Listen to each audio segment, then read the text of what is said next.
محترم سامعین کرام، میرے دینی بھائیوں اور عزیز ساتھیوں، یہ شعبان المعظم کا مہینہ ہے۔ تفصیل سے آپ کے سامنے بات آ چکی ہے کہ شعبان المعظم کا مہینہ بڑا محترم ہے، بڑی فضیلتیں ہیں اس کا ایک ایک لمحہ بڑا قیمتی ہے۔ ہم اللہ کے بندے ہیں، اللہ کی بندگی کے لیے ہی اللہ نے ہمیں پیدا فرمایا ہے، اس لیے اس کی بندگی کرنی چاہیے اور ایک ایک لمحے کی قدر کرنی چاہیے۔ اس ماہ میں شب برات کے نام سے ایک رات بھی ہمارے سامنے بہت ہی قریب آنے والی ہے۔ دعا کیجئے کہ اللہ پاک اس رات کی بھی ہمیں قدردانی نصیب فرمائے۔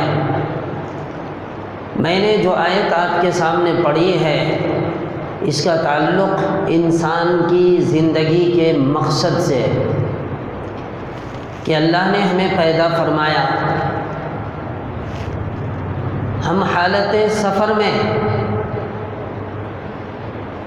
ہمیشہ رہنے کی جگہ یہ دنیا نہیں ہے، بلکہ ہم اس دنیا سے منتقل ہو کر عالم آخرت میں پہنچنے والے۔ ایک وقت تھا جب ہم عالم ازل میں تھے،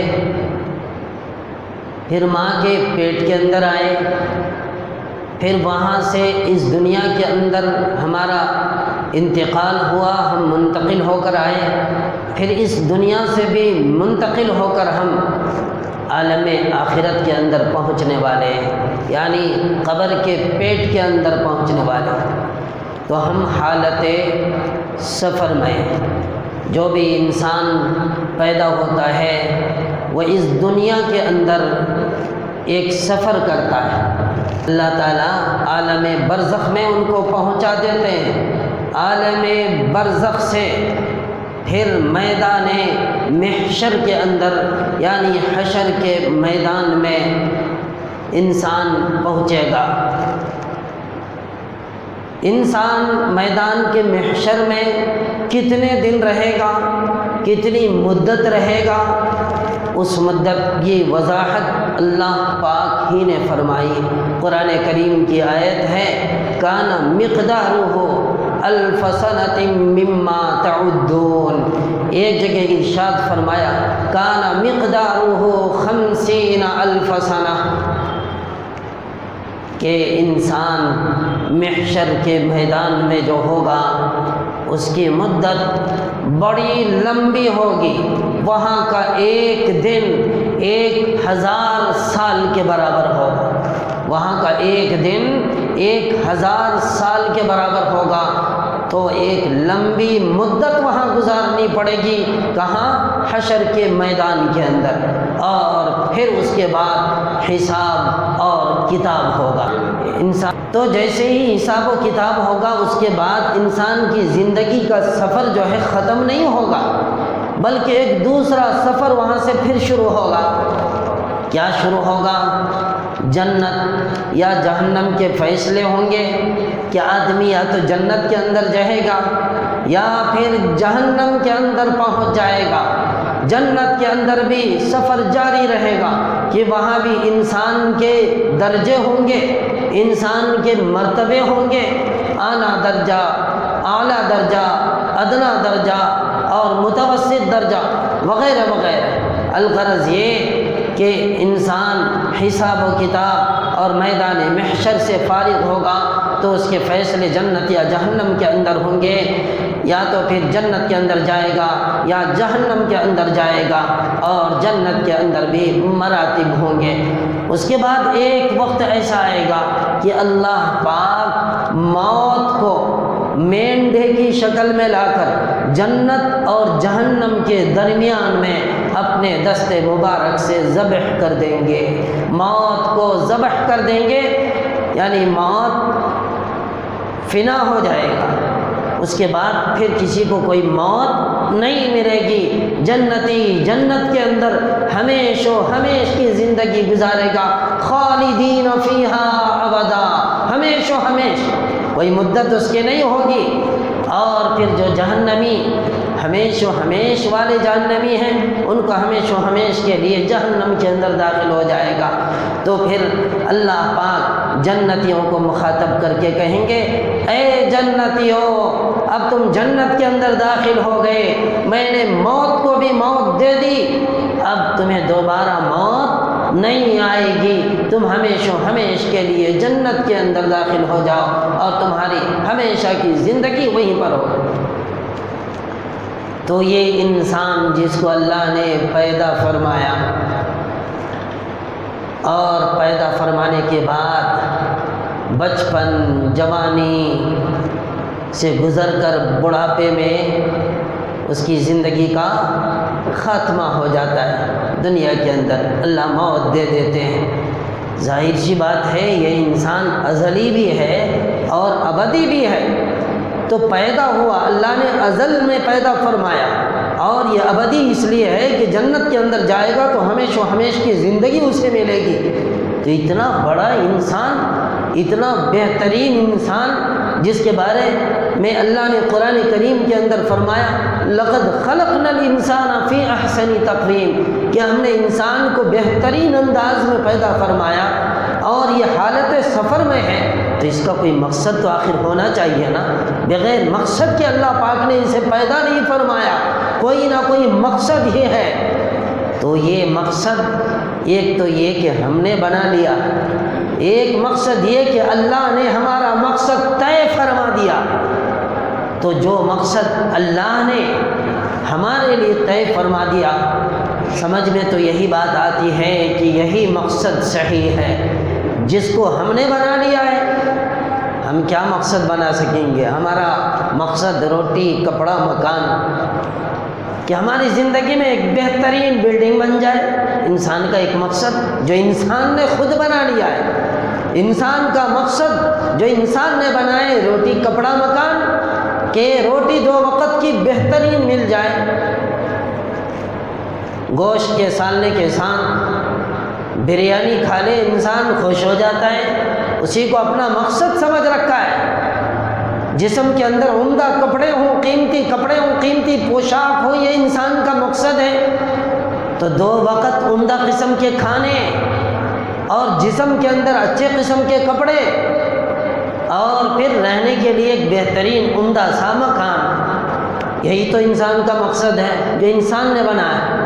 لیکن کہتے ہیں کہ نہیں، یہ ہمارا مقصد نہیں، انسان تو تمام مخلوقات میں بہتر مخلوق، اللہ نے عقل والا انسان بنایا، خوبصورت انسان بنایا، سوچ سمجھنے کا مادہ رکھنے والا انسان بنایا، ایک دوسرے کے ساتھ دکھ درد کو شیئر کرنے والا انسان بنایا، اور اللہ نے انسانوں کے درمیان رشتے قائم کیے، بیٹی بہن بھائی بیوی وغیرہ وغیرہ، باپ بیٹا، یہ سب رشتے ہیں جو ایک دوسرے کے حقوق کو پہچانتا ہے، ادا بھی کرتا ہے۔ تو مخلوقات میں عمدہ قسم کا مخلوق، اور اس کا مقصد بالکل ادنا، نکما، بے مقصد، یعنی کوئی قیمت جس مقصد کی نہ ہو، کھانا کپڑا مکان، تو یہ کوئی مقصد سمجھ میں نہیں آتا۔ بلکہ انسان کا مقصد بھی ابدی ہوگا۔ جب انسان ابدی ہے تو اس کا مقصد بھی ابدی ہوگا۔ بہترین مخلوقات میں ہے تو اللہ تبارک و تعالیٰ اسی طرح اس کا مقصد بھی چن کر انسان کے لیے بنائے گا۔ وہ مقصد کیا؟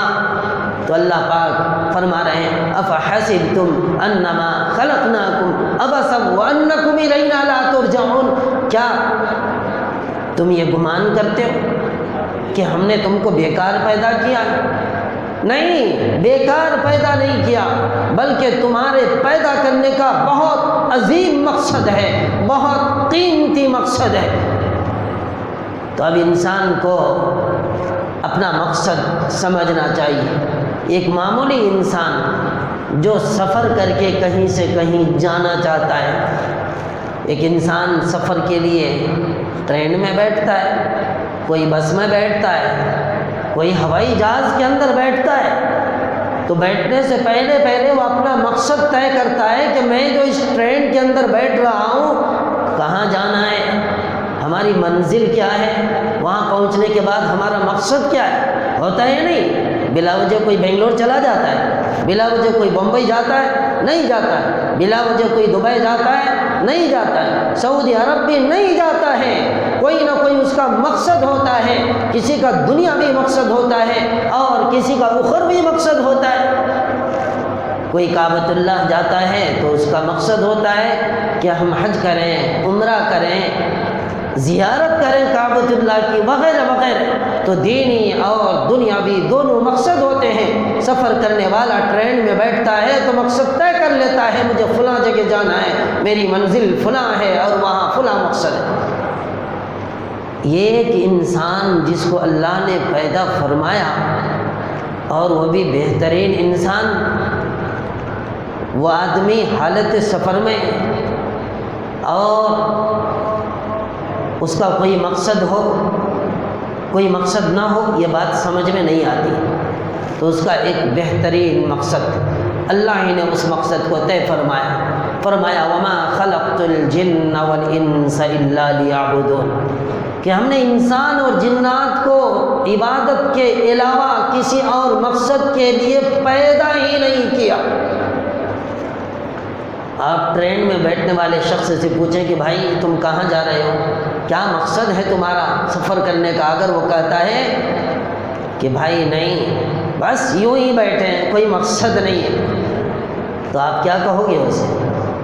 پاگل کہو گے، دیوانہ کہو گے، یہی نہ کہیں گے آپ مجنون کہو گے کہ سفر میں بیٹھا ہے بیوقوف اور کہتا ہے کہ بس چپ بیٹھے، کوئی مقصد نہیں، کوئی منزل نہیں، بس میں بیٹھنے والا یہی کہہ رہا ہے، ہوائی جہاز میں بیٹھنے والا یہی کہہ رہا ہے، تو آپ کہو گے یہ دیوانہ ہے، اس سے ذرا دور ہٹ کے بیٹھو، یہ دماغ چاٹے گا، اس لیے کہ ٹرین میں بیٹھا ہے، ٹکٹ بھی لیا ہے، پیسے بھی خرچ کیے، ہوائی جہاز میں بیٹھا ہے، ہوائی جہاز کا قیمتی سفر ہوتا ہے، اور پھر کہہ رہا ہے کہ چپ بیٹھے ہیں، بیکار بیٹھے ہیں، کوئی مقصد نہیں، کوئی منزل نہیں، تو آپ دیوانہ ہی کہو گے۔ اسی لیے دوستو بزرگوں، ہم حالت سفر میں ہیں، پہلے ماں کے پیٹ میں تھے، پھر وہاں سے نکل کر دنیا کے اندر آئے، پھر جوانی آئی، بچپن کے بعد جوانی آئی، پھر بڑھاپا آئے گا، پھر ہم یہاں سے رخصت کے اندر ہو کر قبر کے اندر چلے جائیں گے۔ تو ظاہر سی بات ہے ہمارا مقصد بھی بڑا عظیم مقصد ہوگا جسے اللہ نے طے فرمایا وما خلقت الجن والانس الا لیعبدون، کہ تمہارا مقصد جو ہے محض بندگی ہے، اللہ کی عبادت ہے، اللہ کی فرما برداری ہے، اس کے علاوہ کوئی دوسرا مقصد نہیں۔ اب یہ انسان دنیا کے اندر آ کر اس نے اپنی طبیعت سے اپنے مقصد بنا لیے، جیسا کہ میں نے کہا، ان میں ایک انسان یہ بھی ہے جس نے اپنا مقصد جو ہے رزق کو بنا لیا، کہ رزق حاصل کرنا چاہیے، خوب کمانا چاہیے اور خوب کھانا چاہیے، پیٹ بھر کر کھاؤ، خوب کماؤ، کہتے نہیں بعض لوگ۔ تو دوستو بزرگوں، یہ انسان کا مقصد نہیں ہے کہ خوب کماؤ اور خوب کھاؤ، رزق کی ذمہ داری اللہ نے ہمارے حوالے نہیں فرمائی۔ قرآن پڑھیے تو معلوم ہوگا کہ اللہ نے جہاں اتنے سارے مخلوقات پیدا فرمائے، کچھ مخلوق ہمیں نظر آتے ہیں، کچھ مخلوق ہمیں نظر نہیں آتے، ہوا بھی ایک مخلوق، کیڑے مکوڑے بھی اللہ کی ایک مخلوق، چرند پرند بھی یہ اللہ کی ایک مخلوق، انسان بھی اللہ کی ایک مخلوق، اتنی بے شمار مخلوق، ان سب کو پیدا کرنے کے بعد اس کی رزق کی ذمہ داری اللہ نے بھی فرمایا وما من دابۃ فی الارض الا علی اللہ رزقها، کہ زمین پر جتنے جانور چلتے پھرتے ہیں ان میں کوئی ایسا جانور بھی نہیں ہے جس کے رزق کی ذمہ داری ہم نے اپنے ذمہ نہیں لی۔ تو رزق کی ذمہ داری اللہ کی ہے۔ اللہ ہر ایک کو رزق پہنچا رہا ہے، کیڑوں کو بھی پہنچا رہا ہے، مکوڑوں کو بھی پہنچا رہا ہے، آسمان سے زمین پر کچھ مخلوق چرند پرند کی شکل میں اڑ رہی ہوتی ہے، ان کو بھی اللہ رزق پہنچا رہا ہے۔ تو کیا انسان کو اللہ رزق نہیں پہنچائے گا؟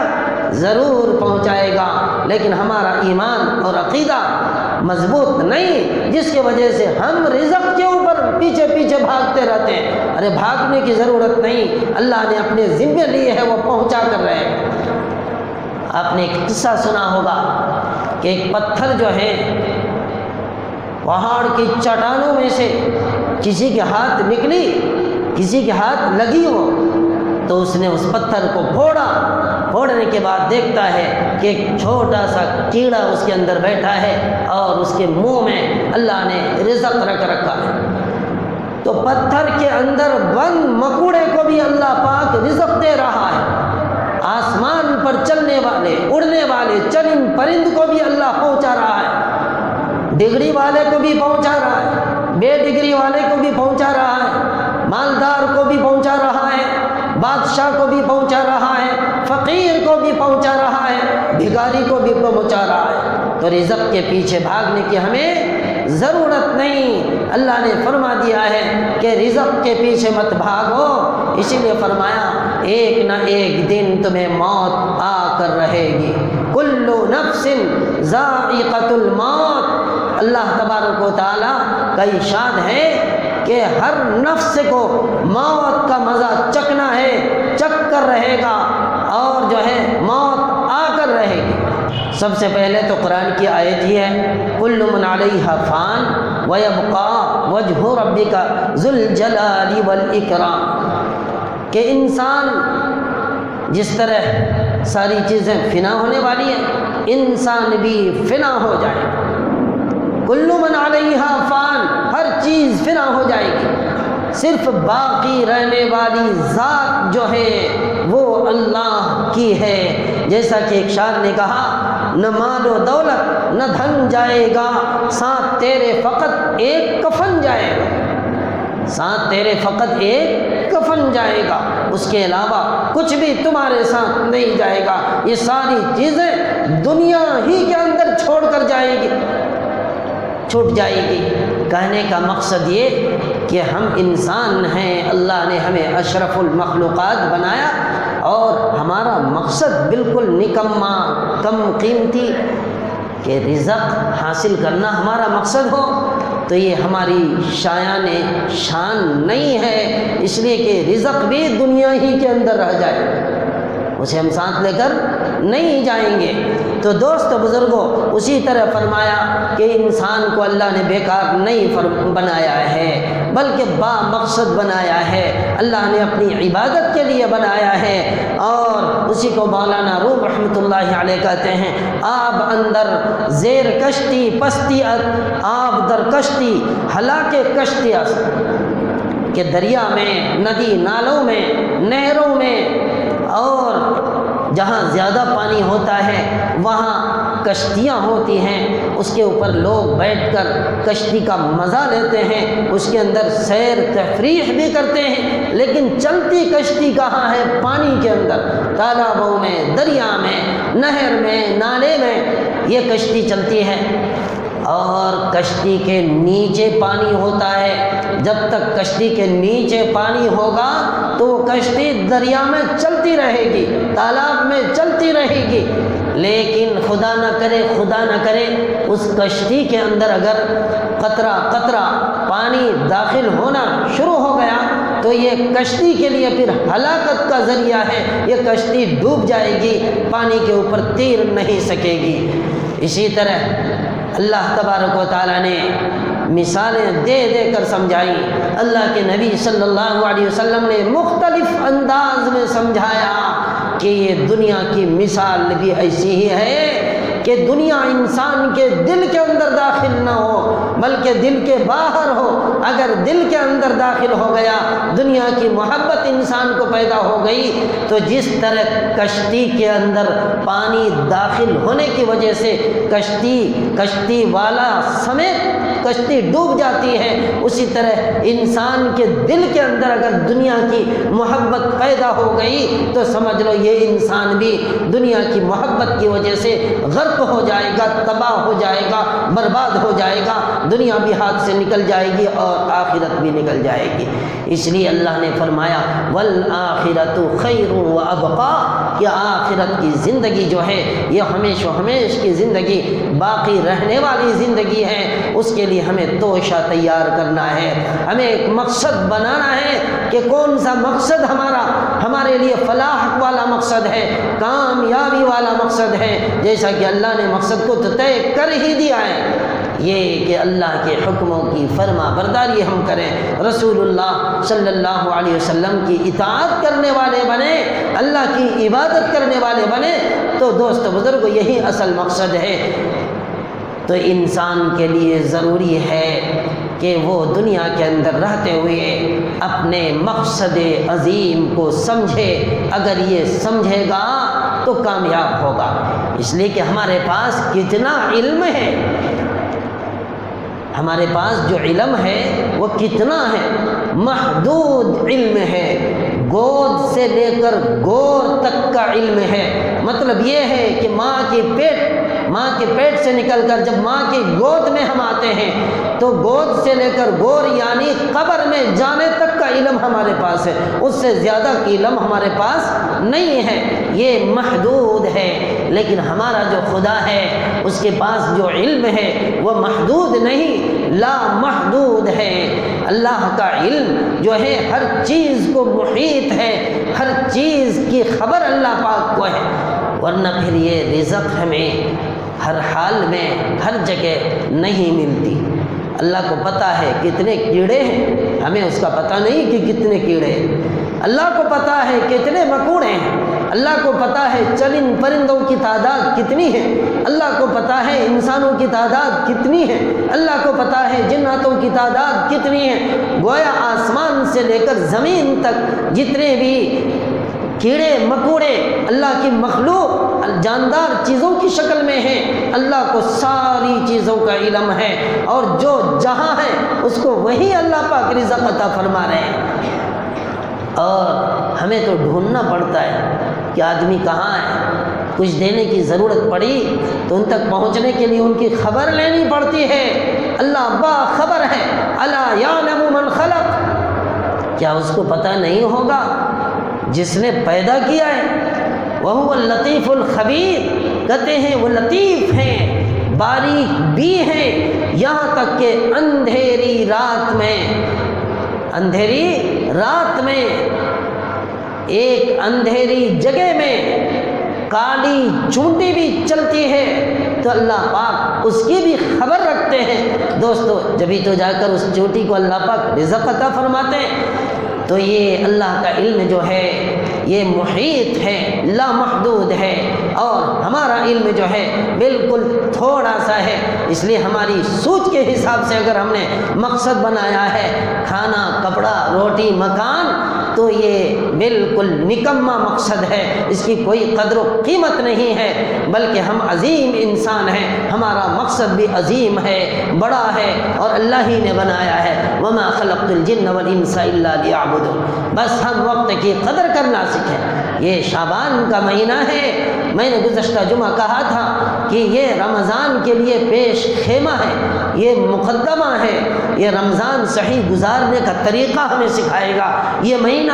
اس لیے ہم اپنے عادات، اطوار، اپنے کلچر، اپنا اٹھنا بیٹھنا، ہمارا سفر وغیرہ جتنے بھی معمولات ہیں ان تمام کے اوپر غور و فکر کر کے ہم کنٹرول کریں کہ کون سا کام اس مہینے سے ہمیں زیادہ کرنا چاہیے اور کس کام کو اس مہینے ہی سے چھوڑنا چاہیے۔ جب ہم یہ کریں گے، اپنا نظام الاوقات بنائیں گے، تو پھر ہمیں ہمارا مقصد سمجھ میں آئے گا۔ وما خلقت الجن والانس الا لیعبدون، کہ اللہ نے ہمیں جو پیدا فرمایا ہے یہ عبادت کے لیے پیدا فرمایا ہے۔ ہم انسان ہیں، ہم اللہ کے بندے ہیں، ہمیں بندگی کرنا چاہیے، ورنہ پھر ایسا ہی ہوگا۔ اللہ کے نبی صلی اللہ علیہ وسلم کے فرمان کو ہم نے اگر مذاق سمجھ لیا تو یاد رکھیے ہمارا حشر بھی بہت برا ہوگا۔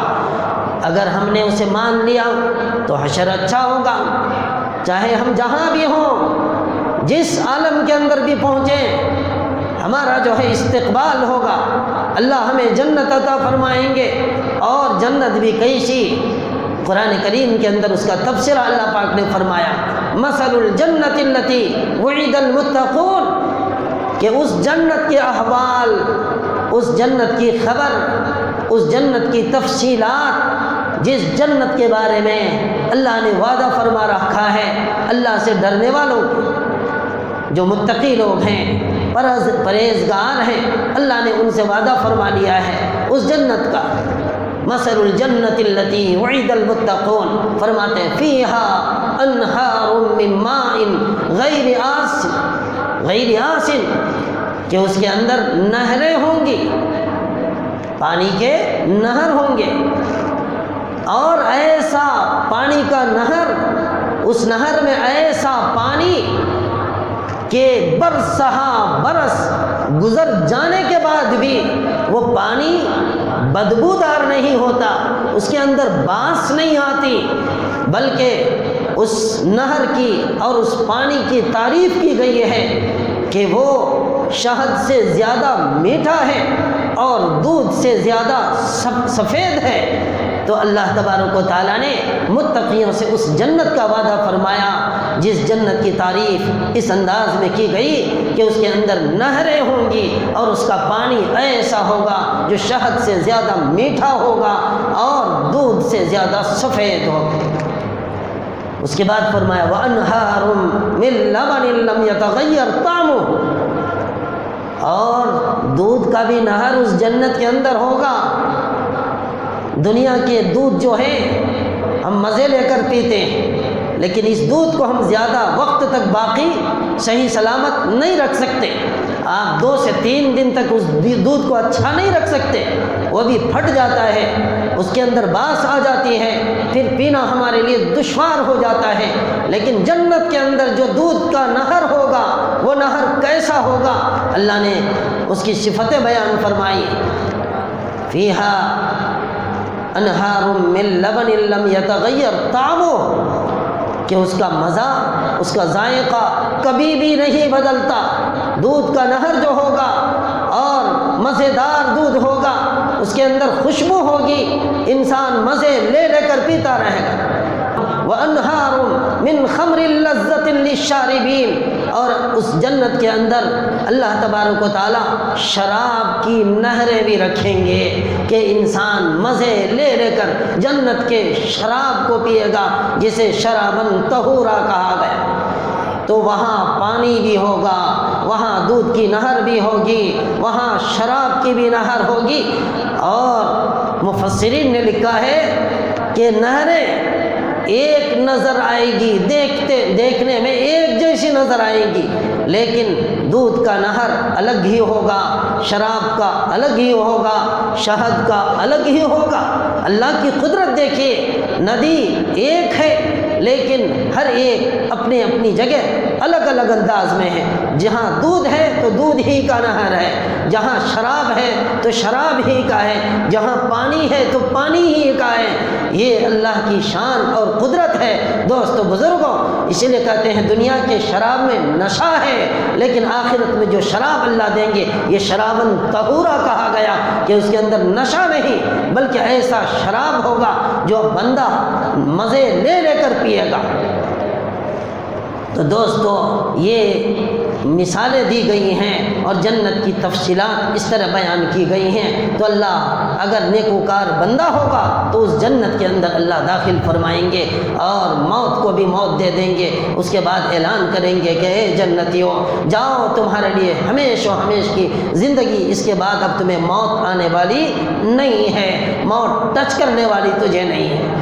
تو انسان کو اپنا مقصد سمجھنا چاہیے۔ انسان اپنے مقصد کو سمجھ کر چلے گا تبھی دنیا کے اندر بھی کامیاب ہوگا اور آخرت کے اندر بھی کامیاب ہوگا۔ مقصد کو نہیں سمجھے گا تو دنیا بھی تباہ ہوگی اور آخرت بھی اس کی تباہ ہو جائے گی۔